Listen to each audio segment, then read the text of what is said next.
Hello and welcome to Chronicles of Tao by Deng Ming Dao, Taoist Master. This is chronicling the adventures and experiences and learning on the Taoist path.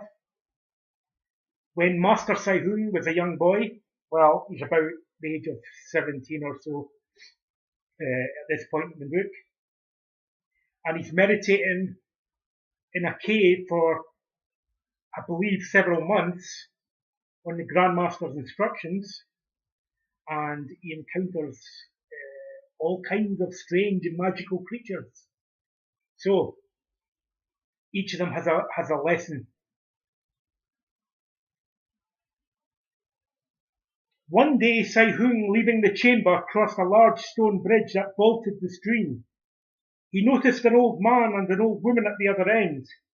They were dressed in country clothes.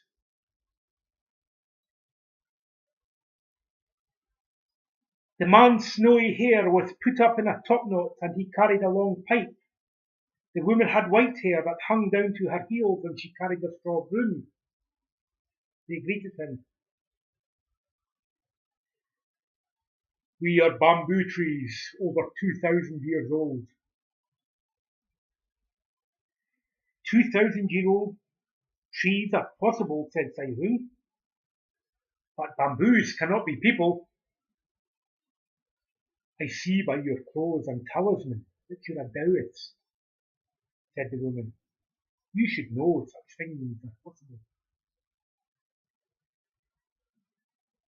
Anything that is ancient, said the man, explained the man, can be anything it wants. Things need not remain fixed. Take you, for example. You're an ordinary human being. How long could you live? 100 years? 150? If you're lucky. You don't understand the powers of ancient beings.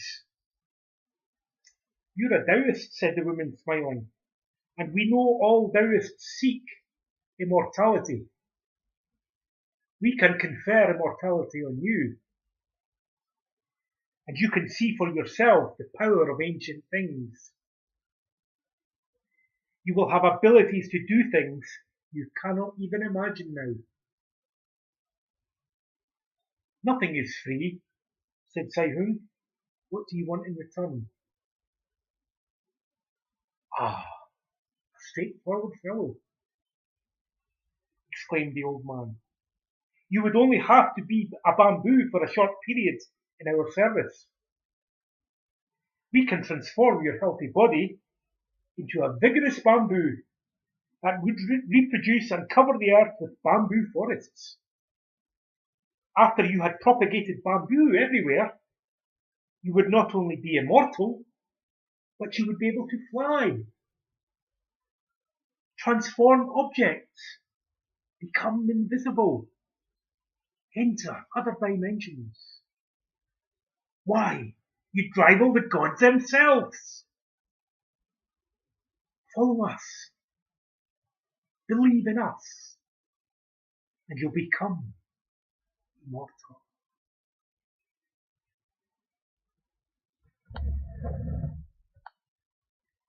Thanks for the entertainment, said Sai Hung mockingly. However, a person's lifespan is predestined. Longevity is a gift only from the gods, and not something to be bargained for. I don't want your powers. They're only delusion. The old man rushed forward with an angry roar and struck at him. Sai Hung warded off the blow and counterattacked, but the old man dodged his blows. The woman leapt on him, clawing at his face. Sai Hung jumped from the bridge and drew a talisman in the sand before him. The infuriated man drew a deep inhalation from his pipe and blew a thick cloud of smoke toward him. His wife raised the broom to fan the vapour towards Sai Hung.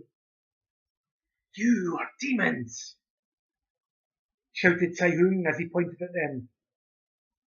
I'll recite the Demon Catcher Sutra. The old couple stopped in fright. Sai Hung recited the first line, and they fled. Sai-Hung sat comfortably on the meditation platform, reading his evening sutra. He had almost memorized the entire scripture in the 2 years he had been in the cave. 2 years.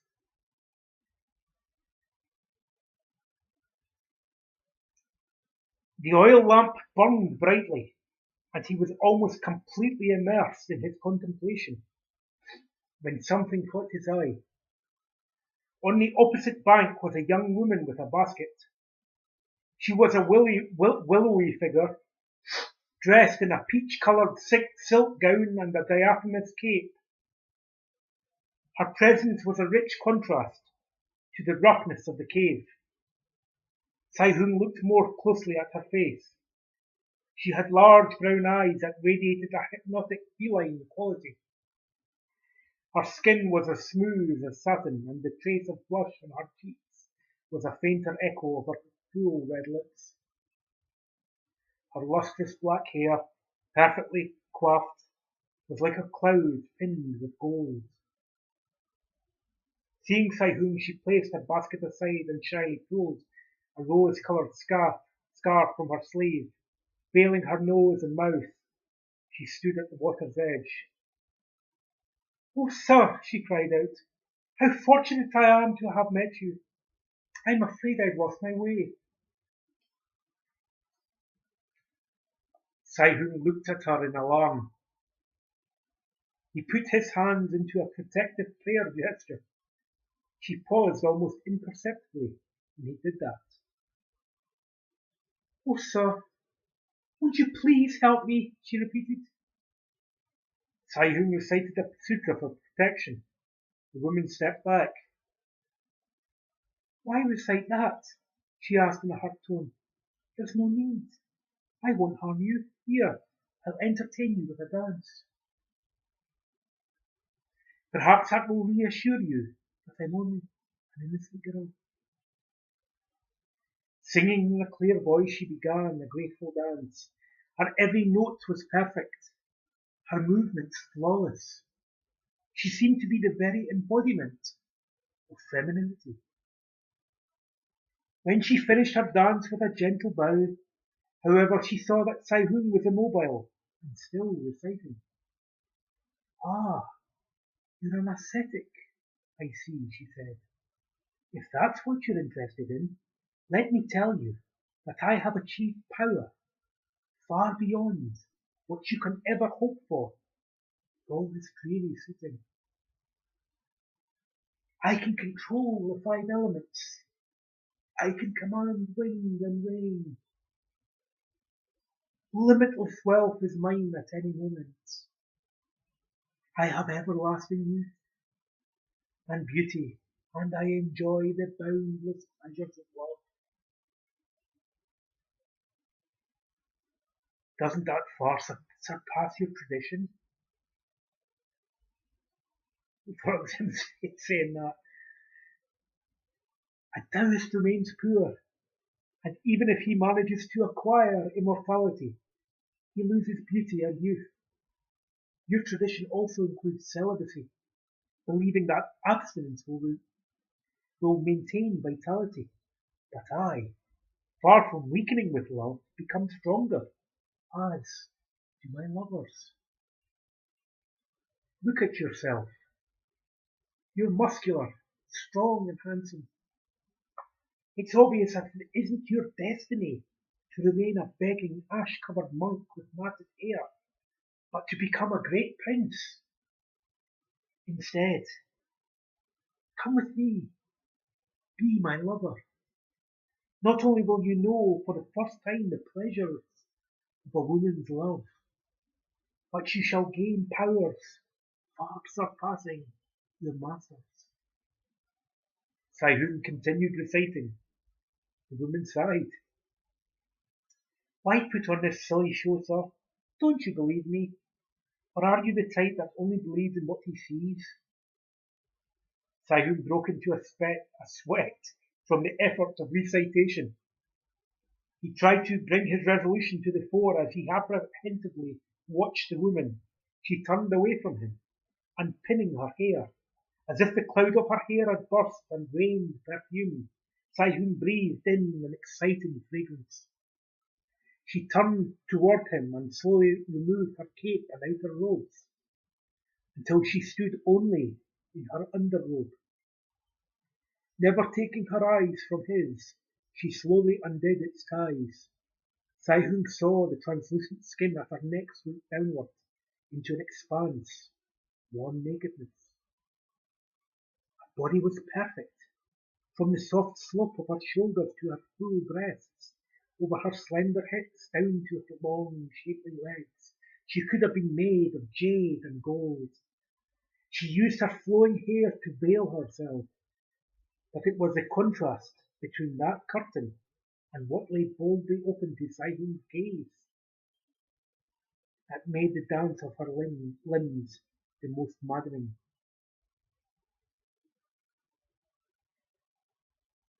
They tell me, she said breathlessly, that men desire all kinds of women. What woman do you crave in your innermost fantasy? What woman makes your loins blaze with wants? I can be that woman. I can fulfill every fantasy. I know all styles of love. Come and embrace me. Embrace eternal youth. Youth, love me. You'll be a prince of the greatest stature. Take me. You'll command magnificent powers. Possess me. I'll be yours for eternity. Enter me. Love me over and over. I'll bring you pleasure that will burn, consume, satisfy your innermost hungers, and still arouse a passion that will leave you ever eager for the infinite varieties of love. Saihun sat in stony stiffness, hands pressed together, lips reciting endlessly. The woman grew angry when she saw that he was not to be moved. How dare you scorn me? She shouted. No man does that, you stupid monk. You sit there mumbling inanities, while the ultimate in the world's richest powers and pleasures is yours, for the taking. All that idiotic chanting will get you nowhere, and it certainly won't defend you. She whirled in a circular dance, and where she once stood as a voluptuous nude, there was now only an eerie, trembling pillar of long green hair. It shook frighteningly, emitting a loud cackling that echoed sharply in the cavern. The pillar revolved slowly, and Saihun saw the woman's face at the top. Her face began to elongate as it turned green. The eyes expanded into black orbs. The hair became a smooth, scaly skin. Legs appeared. She metamorphosed into a 6-foot lizard. The lizard slithered into the pool and swam across. Rearing up before the sacred circle, she hissed loudly and flicked her tongue. But though she lunged terrifyingly at him, she couldn't penetrate the power of his sutra. Saihun was miserable with fear. His hands were wet with perspiration. His robes were soaked. He recited continually. To break his sutra is to lose everything. The lizard disappeared abruptly, and all was temporarily quiet until a dot appeared in the sublime darkness. It expanded into her face. The once beautiful visage was now a cruelly laughing woman. Her soft hair now writhed like snakes around her. She darted at him. Each time she reached the perimeter of the circle, he felt a blow in the pit of his stomach. His body broke into fever as she maintained the attack for an hour. Mournful, sniffing sounds and pitiful wailing filled the air. He was close to nausea. So all this went on, and then a darting flame rose and sped around the cave like a bat, and all these dark, elemental and psychic energies were just thrown, catapulted at the Saihun, to destroy his meditation. And then says that he'd even wet his pants. And so all these challenges befell him until he dived into the pool and he took off his clothes. On the far end, he saw a nose rising. It was the Toad Taoist, and that's from the last video. I see that she tried to get you, he said as he swam over. Sai Hung nodded, smiling at the thought that he had overcome the ordeal. The Toad Taoist giggled, splashed him, and spat water at him. You have a strong mind, congratulated the Toad Taoist as he dunked Sai Hung. That's good. Someday there will be a crisis involving the whole world. It will be a confrontation between good and evil. You'll need this strength to survive. So just to say just to give some of my own interpretations of this ordeal, I'm not suggesting that you go to a cave in China, in the mountains, or go to a monastery for several years to experience this sort of thing. But clearly, whether this is entirely fact or entirely fiction, or more likely a bit of both, artistic license, storytelling, it certainly, if it doesn't contain literal truths, it certainly contains allegorical truths. It can be understood metaphorically. It reminds me of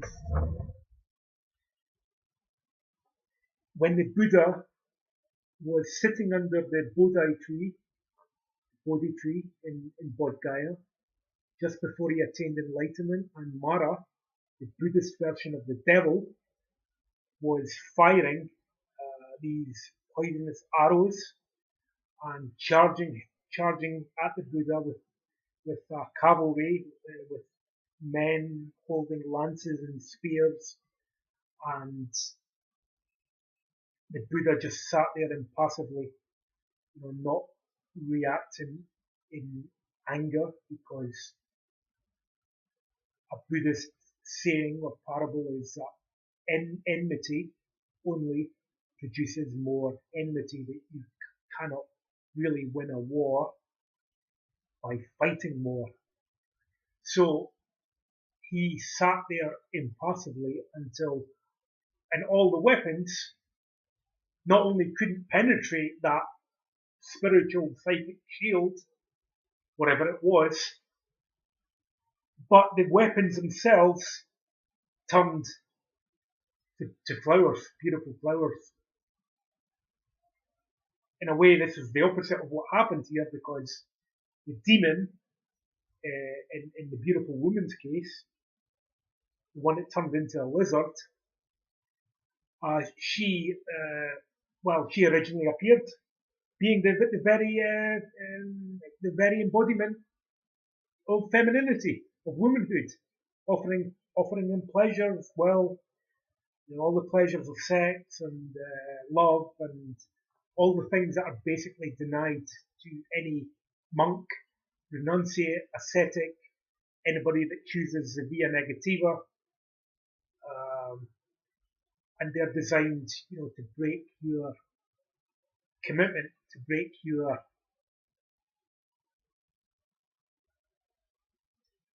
sobriety. And these are challenges that everybody must face on the path of meditation. Because it's not all roses. It's not a bed of roses.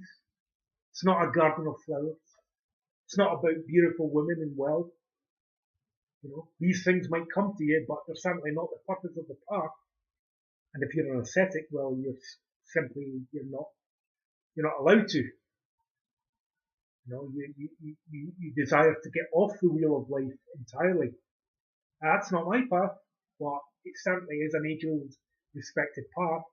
And Sai Hung had to get off of this wheel of desire, craving, and the consequent suffering by continuing to recite the sutras, because these sutras had a specific power. They had the power to repel demons and possibly invoke them as well, because whenever you become more powerful, it's in the nature of the universe to throw more challenges at you.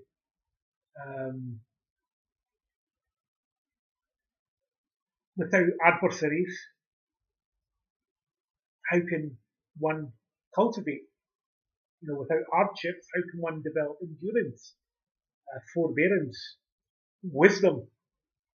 You see, so it's necessary to have challenges, and sometimes the most beautiful things on the surface are really ugly inside, like the beautiful woman turning into a lizard, the peaceful old couple, and the woman jumped in, and they attacked him. They jumped and clawed on his face.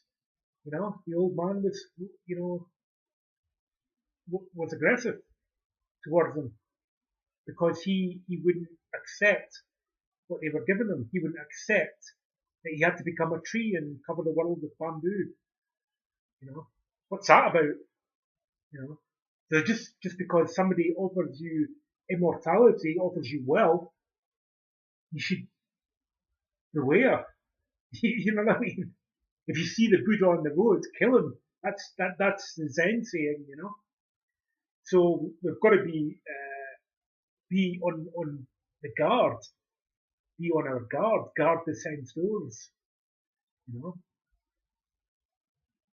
because not everything that glitters is gold. You see? It's the same with these gurus that are offering all kinds of spiritual comforts and riches and so-called wisdom. Well, some of them might be wise, but the ones that are raking in hundreds of thousands and millions out of your investment, well, you've got to think about, well, why are they offering you something that's basically free? Not that it's free in a sense, because you have to work, you have to pay the price of time and effort and energy. You have to pay that price. But forget about paying your life savings for this holy man. In the New Age in India, for example, is full of people like that. The online community is full of charlatans who charge you an arm and a leg for the most inane platitudes. And this is what passes for wisdom. The Namaste crowd and everybody's love and peace, man. And they don't tell you about the dark side of it. They don't tell you about the unknown. They don't tell you about dimensions which are full of ugly beings, demons, and they just ignore that whole side. They ignore psychology. They're anti-intellectual. They ignore the shadow, and basically block or delete anybody who criticizes them. So they're safe in their own bubble with their followers who basically agree to every word they say anyway, don't challenge them. So they remain, it's a way for their ego to gain success in the spiritual world, or the illusion of success. Because everybody's hanging on every word, calling them guru, calling them master, a wise person, But if you can't expose yourself to criticism and challenges, then what kind of a practitioner or warrior are you? What your metal needs to be tested to see if it can stand the test of challenge, adversity. See, so this was and spiritual life itself is full of these challenges. Not only do people say things we don't like, our closest friends challenge us, mistrust us, even. So we have that to deal with. The human relationships, problems in human relationships among family, among friends, among colleagues, among strangers. enemies, whatever whatever you're classifying these challenges as, they exist for us, in order for us to grow. Because if the universe was all perfect and peaceful, then nothing would evolve. It's necessary for friction in order to generate novelty, right? So one who follows the Tao is aware that everything's in a constant ebb and flow. Nothing is static. Pain doesn't last. Pleasure doesn't last. Nothing lasts. Nothing is permanent. Nothing has inherent existence. It doesn't exist on its own terms. All is interconnected. So, I think we'll leave it there, because I've got to go and do my meditation now. Damn. See, I don't always enjoy meditating.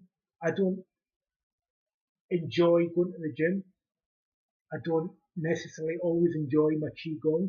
I don't even always enjoy writing or painting or working or anything, cleaning up, whatever. I don't always enjoy it, but I know that I have a purpose. I know that I have to commit myself to my goals. I can't just sit back and give in to indulgence and laziness. I might do that some of the time, but if I make a habit of it, then my challenges are going to get the better of me. And it's the same with you. Same with you. Like a master, he might be more advanced in the spiritual dimensions. You might have more knowledge. You might have read more books. Might have been all over the world. Whatever. People have different predilections, but basically, what turns a person into a master, a real master, is daily practice and commitment, having a praxis, having a purpose, goals, both spiritual and material. But we have to concern ourselves with profound matters of ultimate concern, and be committed to the path, even through the rough times. Okay, I shall catch up with you next week.